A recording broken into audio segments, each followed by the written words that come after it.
요한계시록은 성경의 마지막 책이자 성경 전체를 마무리하는 책입니다.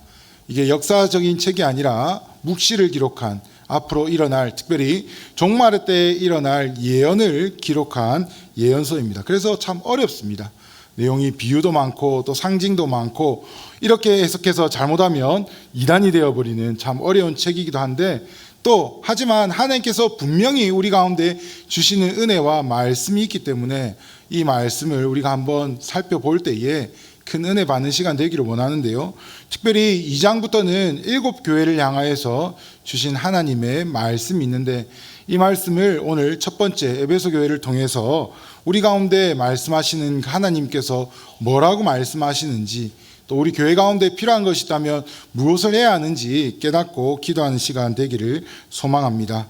하나님께서는 요한계시록의 1차적인 독자로서 이 7교회를 선택하셨는데요. 그 내용 요한계시록 1장 11절에 나와 있습니다. 우리 한번 이 말씀을 함께 읽어보겠습니다. 이르되 내가 보는 것을 두루마리에 써서 에베소, 서머나, 버가모, 두아디라, 사데, 빌라델비아, 라오디게아 등 7교회에 보내라 하시기로. 아멘. 여기 등장하는 7교회는 우리가 성경에서 말할 때 아시아에 있는 7교회라고 얘기를 하는데요. 여기서 말하는 아시아는 지금 우리가 말하는 아시아 대륙이 아닙니다. 지금의 터키 지역에 있는 곳을 옛날에 아시아 지역이고, 그곳에 이 7교회들이 뭉쳐 있었는데요. 하나님께서는 이 7교회에 주시는 예언의 말씀을 통하여서 앞으로에 있을 일을 준비하게 하시고, 또 지금을 각성하게 하시고 깨어나게 하시고, 또 무엇보다도 이 교회 가운데 하나님이 함께 하시고 은혜 베풀어 주신다는 믿음과 그리고 소망을 주기를 원하셨습니다. 종말의 때에 여러 가지 어려운 환난과 고통의 때를 지나면서 이 교회들이 붙들어야 될 것이 무엇이었겠습니까? 하나님의 말씀이고, 하나님께서 끝까지 내가 너와 함께 하겠다는 은혜의 말씀 아니었겠습니까? 오늘 이 교회에 주신 말씀을 우리의 말씀으로 받고 은혜 받는 시간 되기를 간절히 소망합니다. 먼저 우리가 에베소 교회의 말씀을 읽었습니다. 에베소는 에게 해안에 위치한 로마 제국에서 4번째로 큰 도시였습니다.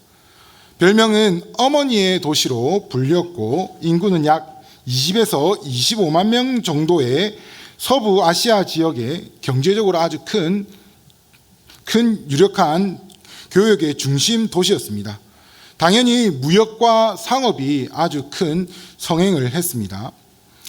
이와 동시에 종교적으로도 큰 특색을 가졌는데요. 우리가 사도행전 19장을 읽어보면 아시다시피 사도 바울이 이 에베소에서 큰 고생을 합니다. 이곳에 아데미와 큰 제우스를 섬기는 신상이 있었다라는 것을 사도행전 19장 35절을 통해서 알고 있고요. 엄청난 규모의 아데미 신전이, 아르테미스 신전이 그곳에 위치했었습니다. 이런 배경에 있는 에베소 교회에 오늘 예수님이 말씀하시기를 2장 2절과 3절 말씀에 우리 한번 이 말씀을 읽어보겠습니다.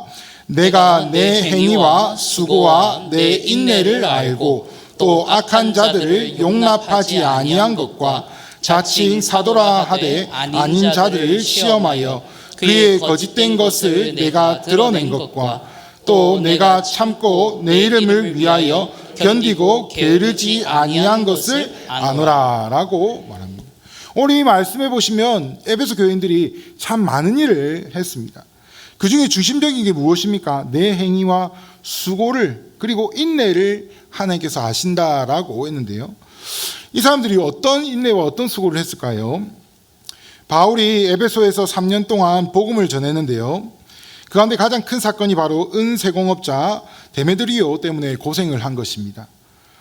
예수님을 믿으니까 이 사람들이 더 이상 아데미 신상을 찾지 않는 것입니다. 그러니까 은으로 아데미 신상을 만들어 팔던 이 데메드로가 자기의 직업이 이제 위기를 처하자 바울을 고발하고 그를 때리게 맞게 만들고 큰 어려움에 처하게 만드는 이런 것들.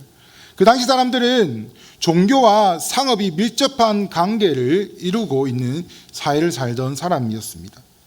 종교와 사회가 경제적으로 아주 밀착되어 있는 에베소에서 다른 종교를 택한다는 것은 그냥 종교 하나 바꾸는 것이 아니었습니다. 예수님을 믿는다는 것은 단순히 내가 이제 다른 종교로 개종했다라고 끝나는 일들이 아니었던 것이었습니다. 지금의 한국에는 많이 사라졌지만 옛날에 우리나라에 고사 문화가 여기저기 속속들이 있었습니다. 회사 처음 들어가서 무슨 프로젝트를 새로 하게 되면 고사를 지냈고요.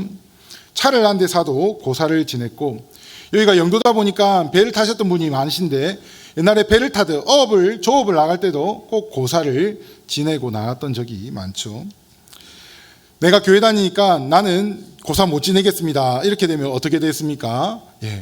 니 혼자 그렇게 잘 먹고 잘 사가 되겠냐라는 욕부터 듣고, 고기가 안 잡힐 때마다 아마 네가 고사를 안 짓기 때문에 고기가 이래 안 잡힌다라는 핍박과 어려움을 겪는 것이 우리가 잘 알고 있지 않습니까?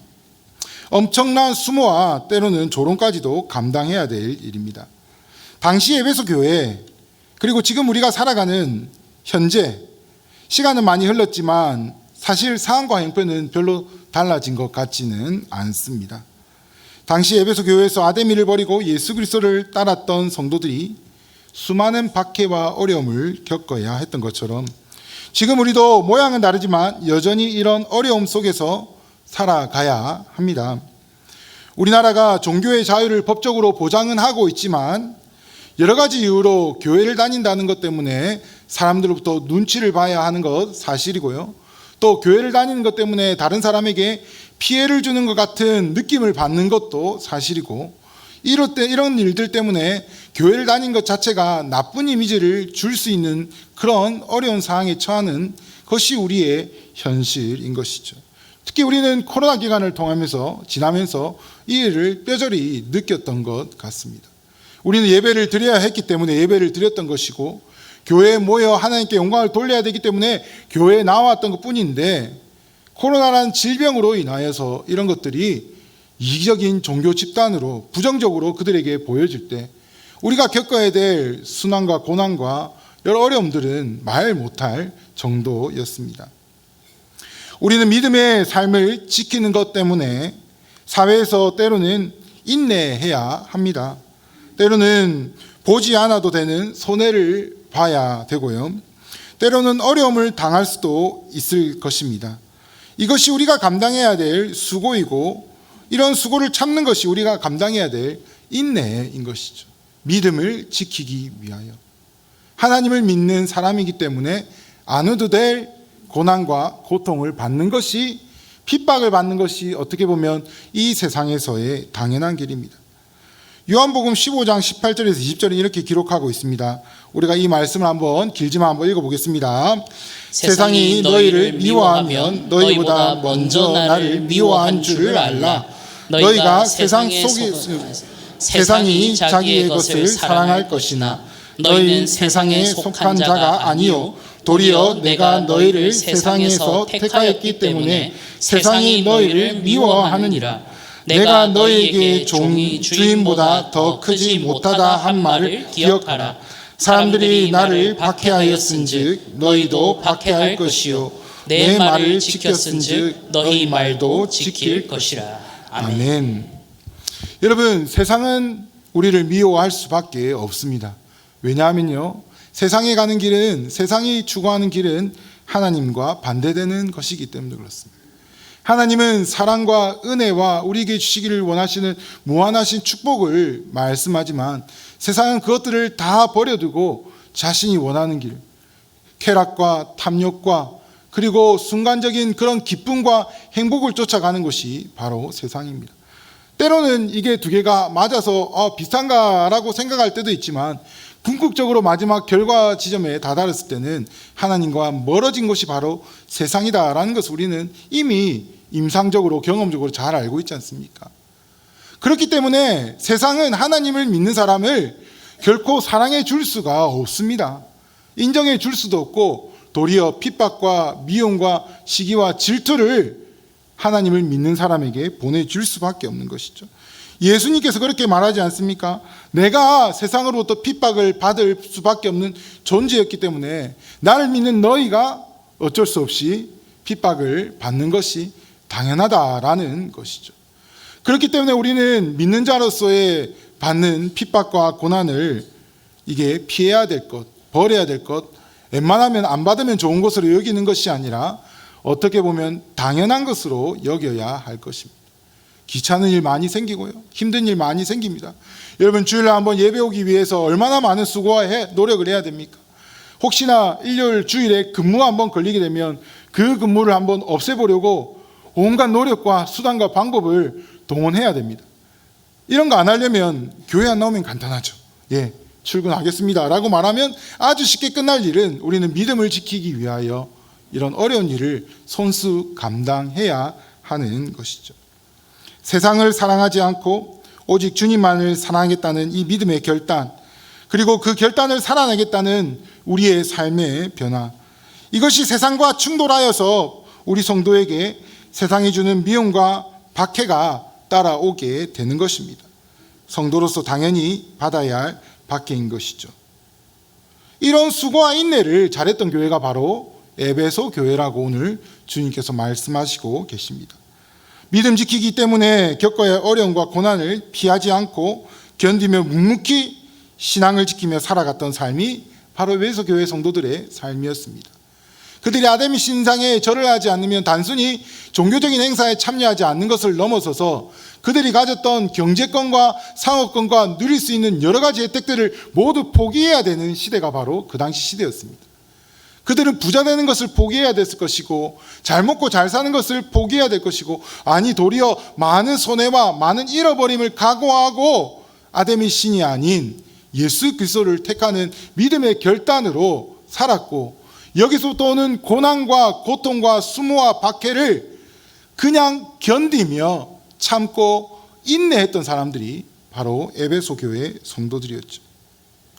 이 부분에서 에베소 교회가 주님 보시기에 참 잘했던 것 같습니다. 그래서 오늘 예수님께서 칭찬하고 계신데요, 오늘 우리가 말씀 읽은 2절 마지막 부분은요, 예수님께서 하신 말이 내가 안다라고 말씀하고 있습니다. 여러분, 안다라는 것이 그냥 예수님이 그래 알았어 라고 이야기하는 것일까요? 아니죠. 네가 겪은 지금까지의 수고와 고난과 고통과 그리고 참았던 인내, 진짜 참기 어려운 그 인내까지 겪은 것 내가 잘 안다, 그래 수고했다 라는 칭찬이 담겨 있지 않습니까? 내가 내 행위를 알고, 19절에 보시면 두아디라 교회도 행위를 아신다고요. 3장 8절에 빌라델비아 교회에서도 이 말씀을 동일하게 하십니다. 예수님께서는 교회의 수고와 성도의 수고를, 인내를 모르시는 분이 아니시라는 것이죠. 예수님께서는 모든 것을 알고 계십니다. 우리가 겪는 고통, 우리가 겪는 어떻게 해야 될지 모르는 상황 가운데 하나님 붙들고 싶은데 잘 안 됩니다라는 그런 몸부림까지도 다 아시는 분이 바로 우리 주님이시라는 것이죠. 우리가 어떤 일을 고생 끝하고 마치고 마지막 일을 맡겨진 사람에게 찾아가서 듣고 싶은 말이 무엇입니까? 아유, 이거 했는데 꼴랑이가, 아유, 내가 해도 잘하겠네, 이런 말 들어서 되겠습니까? 아니죠. 들었을 때 수고하셨습니다, 그래 보니까 참 고생 많으셨습니다 라는 이야기가 어떻게 보면 우리가 일을 했을 때 받는 금전적인 어떤 그런 보답보다 그런 말 한마디가, 그런 인정과 알아줌이 더욱더 우리에게 큰 보람과 그동안의 어려움과 고통을 잊어버리게 만드는 큰 힘을 주지 않습니까? 사랑하는 여러분, 우리에게는 마땅히 받아야 할 고난과 수고, 또 이를 참아야 할 인내와 분량이 있습니다. 그러나 이 모든 것을 우리 주님께서 아신다고 오늘 말씀하고 있습니다. 그러니 여러분, 피하지 맙시다. 우리 것입니다. 해야 합니다. 결국은 주님께서 알아주신다라고 할 때 우리가 그것을 하나님과 함께 할 수 있는 것 아니겠습니까? 오늘 내일 우리가 살아야 될 새로운 9월, 우리가 살아가야 될 삶의 연장 가운데 우리가 받아야 될 고난과 핍박과 어려움이 있다면 주님과 함께 담대하게 인내하며 나아가는 우리 모두 되기를 간절히 소망합니다. 그런데 말입니다, 에베소 교회가 이런 부분에서는 참 잘했지만 오늘 예수님께서 좀 못했다고 지적하는 부분도 또 동일하게 등장합니다. 바로 처음 사랑을 잃어버렸다는 것이죠. 우리 2장 4절 말씀인데요, 한번 함께 읽어보겠습니다.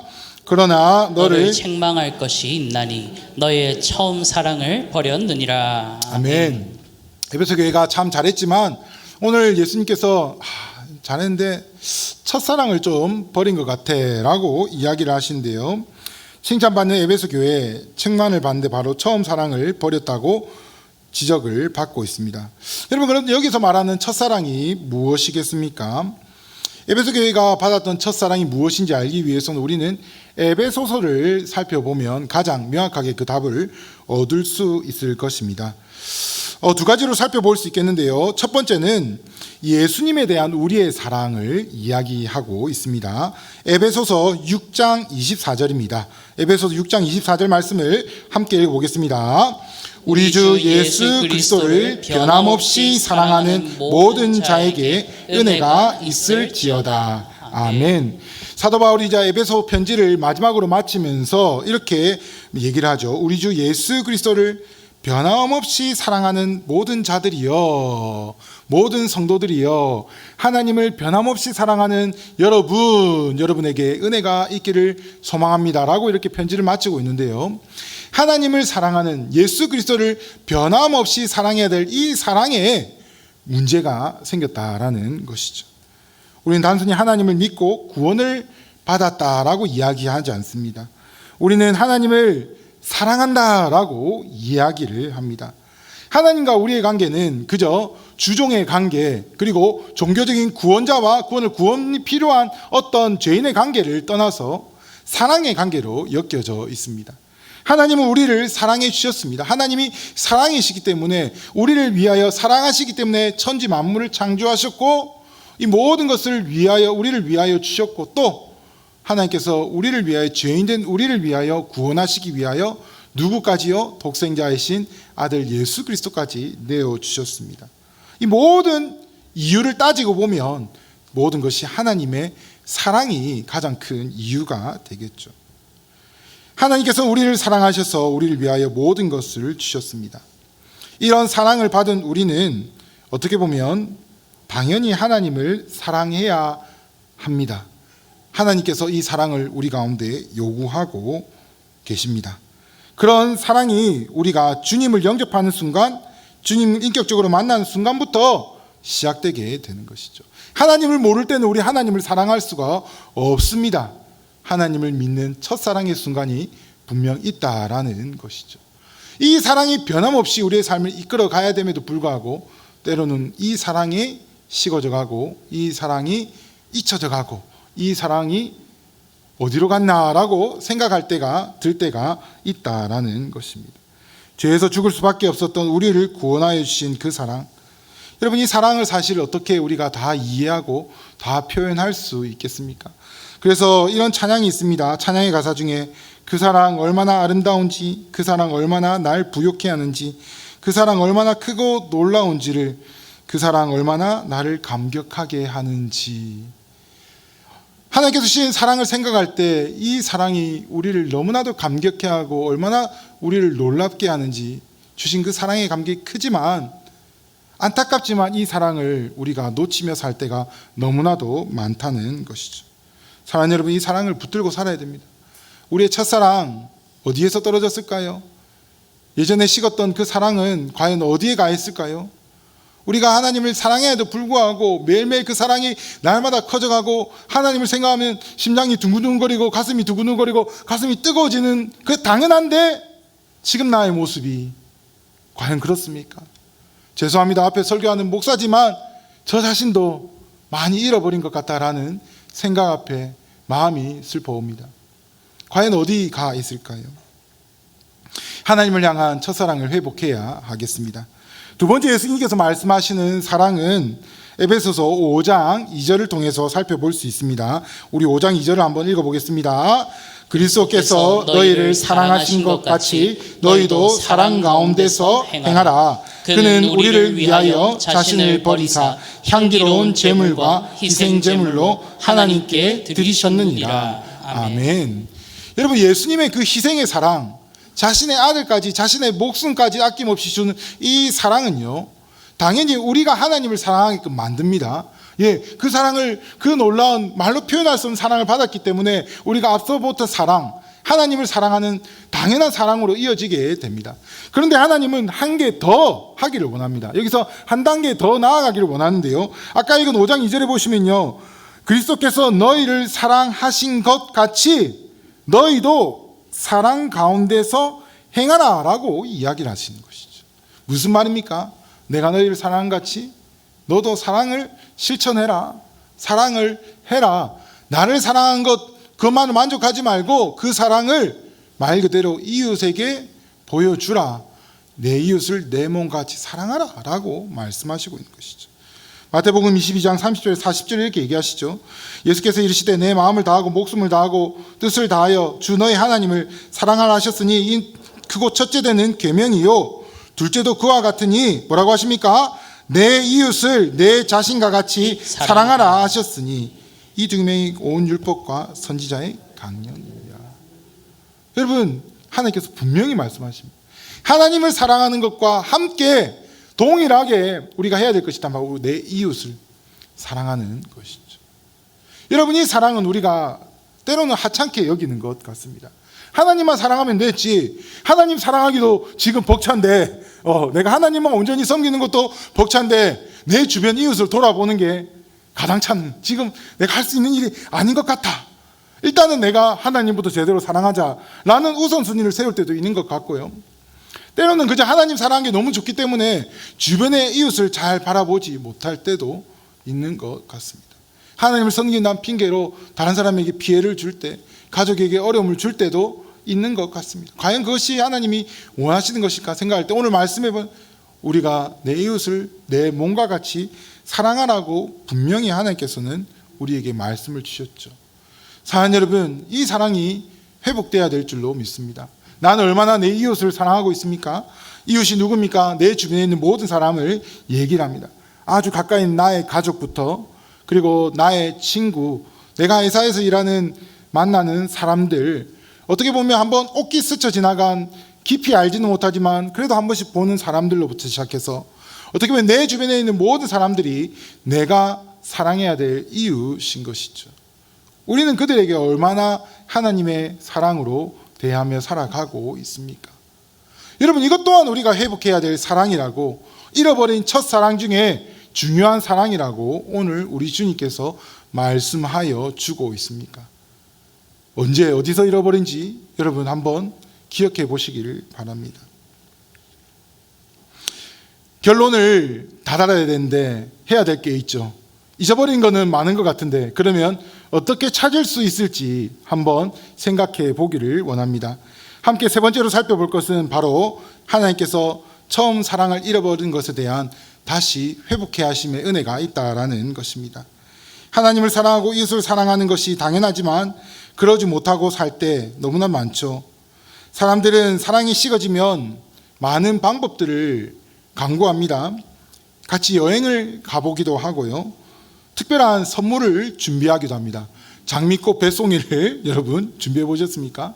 트렁크에 플랜카드와 풍선을 걸고 미안해, 그동안 내가 잘못했지, 내가 더 잘할게, 뭐 이렇게 이벤트를 한다든지, 아니면 처음 만났을 때 고백했던 그 장소에 가서 다시 한번 그곳에 가서 새로운 고백을 한다든지, 어쨌든 여러 가지 이벤트를 통해서 첫사랑을 다시 한번 살려보려고, 식어진 첫사랑에 불을 다시 지펴보려고 많은 애를 쓰고 노력을 하는 것을 바라보게 됩니다. 그렇다면 하나님에 대한 사랑, 이웃에 대한 잃어버린 첫사랑을 회복하려면 우리는 어떤 일을 해야 할까요? 오늘 말씀이 그것을 말씀해 주고 있는데, 조금 근데 여러분 특별한 방법을 가르쳐 주고 있는데요. 우리 5절 말씀입니다. 2장 5절 말씀을 함께 읽어보겠습니다. 그러므로 어디서 떨어졌는지를 생각하고 회개하여 처음 행위를 가지라. 만일 그리하지 아니하고 회개하지 아니하면 내가 내게 가서 내 촛대를 그 자리에서 옮기리라. 아멘. 여러분, 오늘 여기서 분명히 말씀하는 것이 일단 어디 가서 떨어진지 확인해라. 이게 뭐냐면 내가 잃어버린 게 있구나, 내가 잃어버렸구나, 지금 내가 이러면 안 되겠구나 라는 것을 기억하고 깨달으란 말입니다. 자, 우리는 이미 깨달았다고 생각을 합시다. 예, 깨달으셨죠? 그러면 두 번째로 해야 될 게 무엇인가? 바로 회개하여 처음 행위를 가져라 라고 말씀하고 계십니다. 여러분, 첫사랑을 다시 회복하고 첫사랑을 다시 찾기 위해서 오늘 주님께서 우리에게 말씀하는 것이 무엇이냐면 바로 회개입니다. 여러분, 회개는 조금 사랑과 거리가 먼 것 같은 그런 요소입니다. 회개는 뭡니까? 잘못한 것을 통회하며 자복하며 나의 연약함과 부족한 것을 하나님께서 용서해 주시기를 빌며 간절히 구하는 것이 회개 아닙니까? 어떻게 보면 회개는 사랑과 거리가 멀고 어떻게 보면 조금 그런 죄로 인해서 생긴 조건적인 이런 관계로서의 해석이 더 올바른 것처럼 느껴지는데요. 그런데 오늘 예수님께서 이 첫사랑을 회복하기 위하여 회개를 우리 가운데 요구하고 계신 것이죠. 회개하라 말씀하고 계십니다. 우리가 잃어버린 사랑을 찾는 방법이 다른 것이 아니라 바로 주님 앞에 나아가 우리의 모든 잘못과 연약함을 내려놓고 자백하고 용서를 구하는 회개를 하라라고 말씀하시고 계시죠. 여러분, 근데 이 말이 일리가 있습니다. 맞습니다. 이 말이 진리인 것이, 여러분, 왜냐하면 우리는 본질상 죄의 자녀이기 때문에 하나님을 사랑해야 사랑할 수 있는 존재가 아니었기 때문에 우리는 죄로 인해서 하나님과 멀어질 수밖에 없고 죄로 인하여 하나님과 사랑을 할 수 없는 존재였기 때문에 결국 우리가 하나님과 생기는 사랑의 문제는 모든 것이 죄에서 기반되고 우리의 죄로 인한 연약함과 부족함 때문에 생기는 것이기 때문에 결국 이 죄를 해결하지 않고는 하나님을 온전히 사랑할 수도 없고 이 죄의 문제를 해결하지 않고서는 하나님의 사랑을 회복할 수 없는 존재가 바로 우리인 것이죠. 하나님을 사랑하고 싶습니까? 하나님을 사랑해야 됩니까? 그러면 우리가 하나님께 회개를 해야, 우리 죄의 문제를, 우리의 문제를 주님 앞에 내어놓고 회개해야 하는 것이죠. 하나님 앞에서 우리의 사랑이 회복되고 관계가 회복되기 위해서는 바로 주께 돌아가 우리의 모든 것을 내어놓고 회개하는 수밖에 없습니다. 더 좋은 방법도 없고 더 가능한 방법도 없고 더 있을 법한 방법도 없습니다. 오직 회개만이 우리가 살아갈 수 있는 유일한 방법이고 또 하나님의 사랑을 다시 회복할 수 있는 유일한 방법인 것이죠. 그러나 여러분, 이 시대는 회개를 좋아하지 않습니다. 회개하라 라고 더 이상 교회에서 큰 소리 목 놓아 외치는 그런 적이 많이 사라지고 있습니다. 죄를 지적하게 되면 이제 성도들도 목사님이 너무 죄를 지적하는 것 같아 마음이 아파 이 교회는 못 다니겠어 하고 다른 교회로 옮겨가고 부드럽게 유하게 안아주고 위로해주는 말씀을 듣기를 좋아하는 시대가 바로 지금 우리가 살아가는 시대인 것 같습니다. 물론 죄를 지적하고 죄를 얘기를 할 때 신사적으로 아주 지혜 있게 얘기를 해야 되죠. 옛날 목사님들처럼 막 앉아있는데 거기 지사님 왜 그랬어요? 그러면 안 돼. 막 이렇게 하면 안 되겠지만, 하지만 누군가 우리의 죄를 지적할 때 겸허히 듣고 하나님께서 나에게 말씀하시는 거라 생각하고 또 하나님께서 우리 가운데 죄를 지적해 줄 때 우리가 겸손히 주님 앞에 나아갈 수 있는 마음의 준비는 늘 해야 한다라는 것이죠. 회개가 늘 우리의 삶 가운데 끊임없이 일어나야 된다라는 것이죠. 여러분, 솔직히 우리가 우리의 삶을 돌아볼 때에 회개 없이 우리가 어떻게 살아가겠습니까? 우리는 주님을 사랑한다, 주님을 믿는다 말하면서도 늘 죄 가운데 더 가까이 나아가는 자들 아니겠습니까? 죄의 유혹에 쉽게 넘어지고 죄가 좋다는 것을 따라 살고 그냥 하나님의 은혜를 망각하고 죄에 주는 기쁨이 더 기쁜 삶입니다. 말씀 있는 게 좋습니까? 드라마 보는 게 좋습니까? 네. 말씀 있는 게 시간이 빨리 갑니까? 드라마 보는 게 드라마 벌써 끝났노. 예, 갑자기 띠디디디 하는 순간 뭐 1시간 지난 거 맞나? 예. 말씀은 10분 읽으면 예, 저를 보고 하는 말입니다. 예, 예. 그런 우리의 삶을 봤을 때 우리가 어떻게 회개하지 않고 온전한 하나님을 사랑을 회복할 수가 있겠습니까? 사랑하는 여러분, 혹시 하나님을 향한 사랑이 내 안에 주님께서 주신 사랑이 식어져 있습니까? 위기의 순간입니다. 하나님께서 다시 찾아라고 이야기. 어디에서 떨어졌는지 빨리 가서 발견하고 그 자리, 그 순간, 그 내가 하나님의 사랑을 떨어뜨린 나의 그 순간을 지금 하나님께서 갖고 나오라고 얘기하십니다. 하나님, 이때였습니다. 그리고 뭐라고 하십니까? 회개하라. 주님, 이때 내가 하나님의 사랑을 버렸습니다. 이때 내가 이름을 통해서 하나님, 이때 이 죄가 내가 이것 때문에 하나님의 사랑을 버렸습니다. 여러분 기억나시잖아요. 내가 이거 그때 그래 그때. 여러분, 우리가 하나님 앞에서 회개할 때요, 하나도 남김없이 회개해야 됩니다. 이 정도는 괜찮겠지. 아닙니다, 여러분.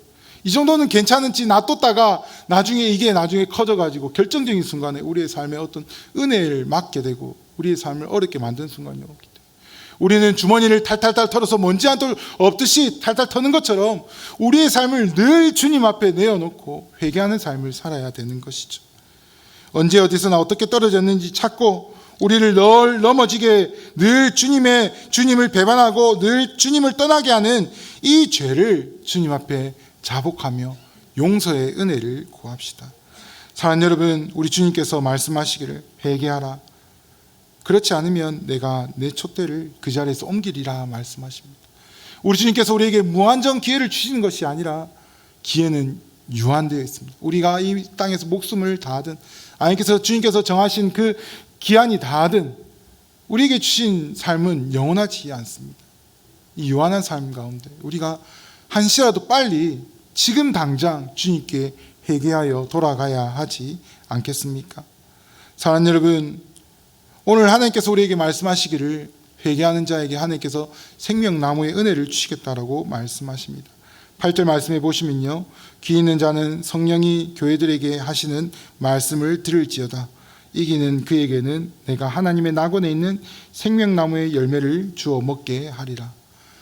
여러분, 하나님께서 주신 첫사랑을 회복하기를 간절히 소망합니다. 회개하는 그 회개의 심령으로 주님 앞에 나아가 우리에게 놓쳐버리고 잃어버린 그 첫사랑을 회복하셔서 하나님께서 주시는 그 승리의 은혜와 하나님께서 예비하신 생명나무의 열매를 풍성히 누리며 나아가는 우리 모두 되기를 간절히 소망합니다. 아멘.